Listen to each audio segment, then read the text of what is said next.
Sa pagbubukas muli ng Tour of Luzon 2026, kaabang-abang na naman ang kaganapan mga Pinoy laban sa mga international na kung saan napakahirap na naman ang kalang ruta.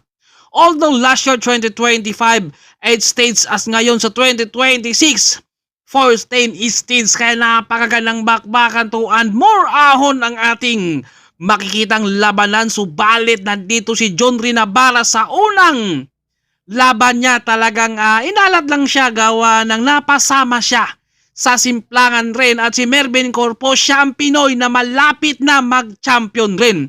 Joseph Fabian magagawa kanya mag-breakaway muli matapos siyang makawala rin, at sa unang laban napakarami talagang pinulikat, tinamaan at puspusan ng ensayo sa kanyang team. At important team 7-11, isa to sa mga inaabangan rin na si Cormac. Napalakas po manay dito, mapapatag, mapaahon. Sa huling laban to, dahil may mga breakaway na, kaya ito kontrolado na ang peloton, at habang naiwan itong yellow jersey dahil siya ang pinakamataas, habang nandito naman nagririmatihan ito mga nasa breakaway, kasama to sila Dominic Perez, Corpus, andyan pa sila Tugawin, John Lloyd Cuenca. Baldi-building nga dito, buhos talaga dito sa kanila dahil para hindi ka talaga mag-overheat dahil ang inaabangan mo yung ahon.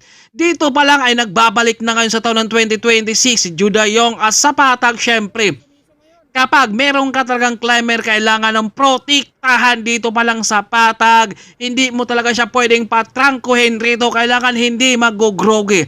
Pakainin mo, busugin mo, paliguan mo ng tubig. Kailangan meron talagang karga dahil dito sa Tour of Luzon 2026, yung huling laban talaga ang inaabangan, kung sino ang magkakampyon, kung sino ang tatanghalin ng Eagle of the Mountain 2026. Dahil last year, grabe talaga, kung hindi naiwan si Pascual doon sa unang stage nila, malamang baka si Pascual na ang nagta-champion dahil naiwan siya kumbaga talagang pinulikat. Ang sabi nga nila, unang stage raw ang pinakamahirap na laban dahil nandun kasi yung lahat kayo matutulin, dahil lahat rin naman ng mga team ay gustong makauna para pag sa pangalawang stage didipinsa na lang yan sila, kaya lahat talaga yan matutulin. Kaya naiwan si Pascual sa unang stage pa lang, kaya sa kanilang huling laban rin ay talagang dun bumawi talaga si Pascual. Kumbaga sinabi niya sa sarili niya na talagang kaya ko to, kumbaga tiisin ko, dahil ang mga climber kasi alam nila kung saan sila dapat babanat, alam nila kung saan sila dapat pumiga na walang makakapit rin sa kanila. Dahil syempre kapag climber ka, ang magtatrabaho naman domestic sprinter talaga ang magsasacrifice din, dahil pagdating na sa ahon, alam naman talaga natin na climber lang talaga ang mag-i-enjoy, kaya ang gagawa talaga ng power, kumbaga mga sprinter, domestic, sila talaga ang magtatrabaho para makausad at dadalhin talaga kung saan ang sinabi ng climber, yung kanilang ka-team, kung saan dapat hindi ka talaga muna bibigay. Although pagod dahil syempre kukontrolin mo kumbaga dadalhin, tiisin mong hatakin, parang naka-motor pace ang climber niyan. Kumbaga kailangan tutok ka lang talaga sa domestic mo, dahil dito naman sa Pilipinas ay syempre hindi naman na parehas talaga sila ng lakas. Gawa na halimbawa si Pascual, sa time excellence syempre si Pascual lang talaga ang may kakayahang umusad na ganun pagdating na sa ahon rin. Dahil ang mga sprinter ay nagdidepende talaga kung anong klaseng ahon rin pagdating na sa karera din, dahil sa kagaya ni Ryan Tugawin, akala nyo ni Ryan Tugawin, isang climber, yun pala isang sprinter din pala siya. Kumbaga napakahirap talaga, lalo na dito sa Kinon Road. Ito yung inaabangan talaga, kung sino nga ba ang magkakampyon muli at saka tatanghalin na Eagle of the Mountain sa Tour of Luzon 2026. Kaya dito, syempre lahat naman talaga ng team ay talaga nag-ensayo rito. Kumbaga ang pinakamahirap lang talaga dito yung last 10 kilometers. Yun talaga, dahil bago ka dumating ng layon, yun talaga ang dapat makawala ka na, dahil kapag nakausad ka na doon, kayang-kaya mo na din. Dahil si John Rinabara nga, nanghinayang din siya sa kanyang sarili dahil hindi siya nakatapos ng karera. Gawa ng napasama siya sa simplangan na injury siya, kaya hindi talaga siya nakatapos na. At grabe din ang pinakita rin sa mga gapyong kumbaga napakatindi rin talaga mga team GPT gawa ng kahit kunti na lang sila dahil yung unang stage pa lang. Hindi na tumapos yung kanilang mga kakampi gawa ng pinulika dahil siyempre iba din yung klima rito sa Pilipinas pero napakatibay din talaga. Ito si Adjodayong gawa ng napakatindi rin dahil kilala din naman yan sa kanang lugar na banat ng banat, napaka-agresibo. Siyempre, ang mga Pinoy din, Pinoy to Pinoy yung mga nagkakabantayan at napasama rin naman doon si John Paul sa kanang dalawang breakaway. Dalawa lang sila noon. Yun nga lang talagang pinakalas din.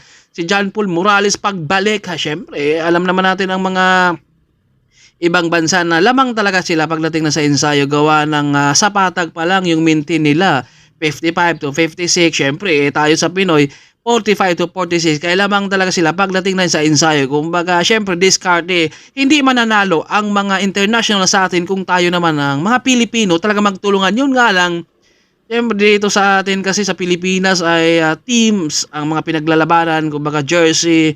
Kaya talaga mahirapan tayong manalo pero muntikan na si Pascual talagang magkampiyon sa taon ng 2025 rin Kumbaga kung hindi lang ito naiwan nung unang stage, baka si Pascual na ang nananalo rin.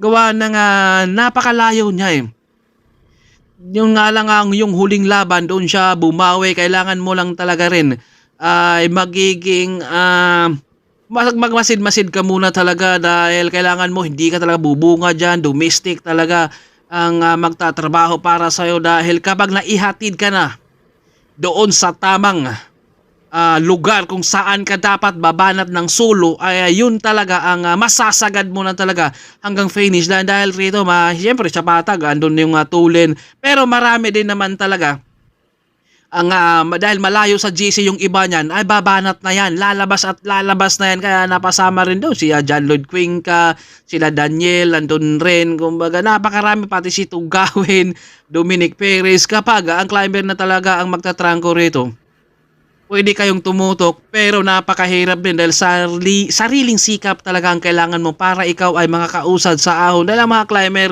iba talaga kapag pumiga sa ahon dahil hinog na rin talaga si Pascual yung kanyang edad at saka yung kanyang sipa. Kumbaga matured na. Kumbaga marami namang nagsasabi na hindi naniniwala kay Pascual pero ngayon talagang napakahirap na talunin si Pascual pagdating na sa ahon dahil yung kanyang tining na sipa na yung may laman na may diin, yun naman ang nagpapahirap talaga. Gawa ng kapag hindi ka talaga tunay na climber, maiwanan ka talaga. Gawa ng syempre, kanya-kanya naman sila ng mga diskarte pagdating na sa ahon. Kumbaga sa tiis, kumbaga sa ensayo, sa kondisyon. Syempre, ang mahalaga.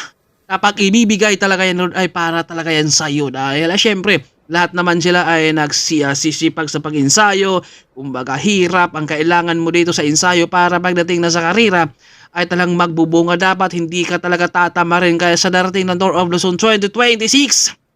Abang-abang na naman yung huling laban lang rito, syempre dito talaga yan sila magkakabanatan, suklian, syempre kapag malapit na sa may layon ay doon talaga sila alaman na kung sino ang nasa breakaway dahil syempre hindi ka pwedeng babanat ng maaga rito lalong-lalo na kapag ikaw ay climber kaya dito paglagpas ng tunnel syempre hanap ka ng discard na dito kung paano ka makakawala, hindi mo rin talaga pwedeng bibiglain dahil syempre yun ang mahalaga na meron ka talagang pangtuloy para yung lakas mo hindi masasayang.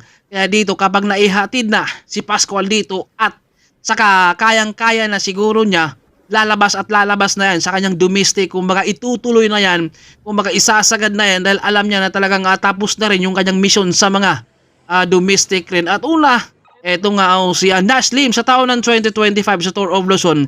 Si Naslim ang unang umuusad dito sa ahon. Kasunod naman niya dito si Joshua Pascual. Napakatindi at kita nyo naman yung sipa ni Pascual dito. Napakatining. May diin at may laman kaya napakahirap pigilan yan. Hindi pa nakasagad yung cambio ni Pascual doon at napakahirap yan. Kasunod naman Carcueva at John Paul Morales at dito nga John Paul Laureta nasa likuran din at naiwan na nga ditong si Corpus ng tuluyan dahil napasama siya sa breakaway.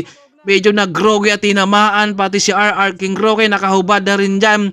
Si Renz Bondong naghahabol rin dito. Si Uran Sarulan kita nasa likod naman etong overall dito na Team Gapyong at nandito na si Mervin Corpus talagang naubusan niya siya dito ng lakas halos hindi na siya makasipa rito sa pag-usad ng ahon dahil napaaga yung kanyang labas at napasama at daang-daang tao ang nanonood rito sa may Kinong Road, sa may ahon, sa may Lion at pati mga international talaga rito nahirapan din sa ahon at pati si Pacquiao, Mervin Corpus halos hindi na makasipa si Corpus dito. Kita nyo naman yan. Talagang lubat na si Corpus dito. Ayaw na talagang umusad at halong emosyon at halong saya ang nararamdaman dito ni Joshua Pascual at kita nyo naman yan, tumatayo-tayo pa siya rito dahil wala na siyang nakikita sa likuran at dito nga nasabi niya, akin to at ibigay nyo na sa akin. Sipag, tiyaga, pagsisikap lang talaga sa sarili ang puhunan para makamit ang pangarap. Kaya siya nga ang tinanghal ng Eagle of the Mountain. Grabe yung kanyang pinakita. Marami ang nagulat sa kanya dahil sa kanyang ginawa ay napahanga rin sila.